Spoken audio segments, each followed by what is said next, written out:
Welcome, in front of me is a Xiaomi Redmi Note 9S, and today I will show you how to go through the setup process of the device.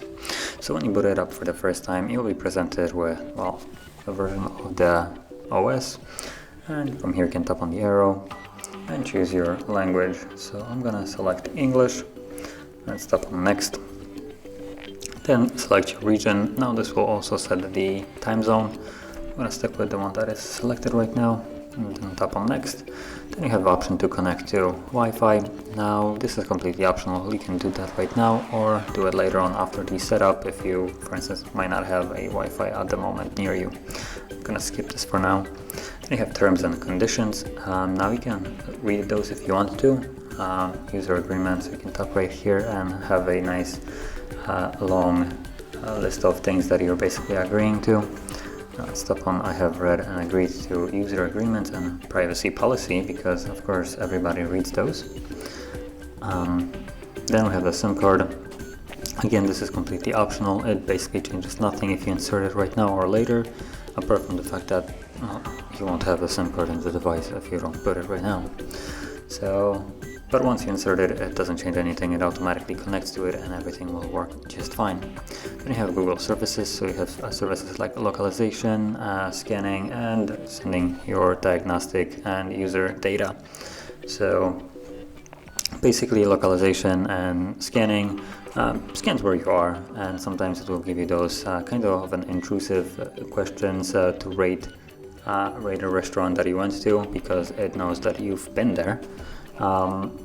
But it also is useful in terms of something like a Google Maps, so it shows you where you are and where you want to get to, and gives you the accurate route there and also the time it will take you.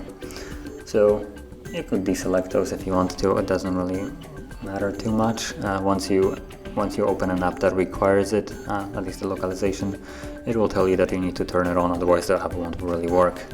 Now there are also apps that are really cancerous and won't really want to open unless you enable this, and they have literally no reason to require this. So yeah, there's that too. Then you have device only the user diagnostics. So again, just Google gathering data on you, how you use it, and sending it back to Google so they can quotation mark improve the experience of Android. So let's tap on accept now. And then you can set up a password. So you have two options, either a fingerprint or screen lock. Now if you want to use a fingerprint, you will also need to set up a screen lock, but the other way around, you can just have only a screen lock without the fingerprint. So I'm gonna set just a simple pattern.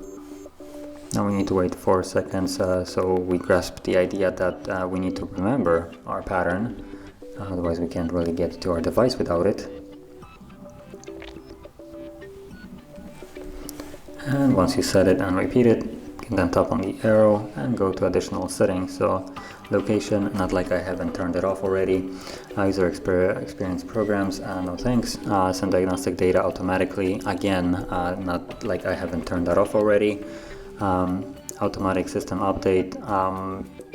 If I'm correct, this doesn't really matter what you choose. The system will just update overnight once it reaches a update, and if you set it to update later, it will just be like, okay, cool, later, I'm gonna update it when you're not paying attention.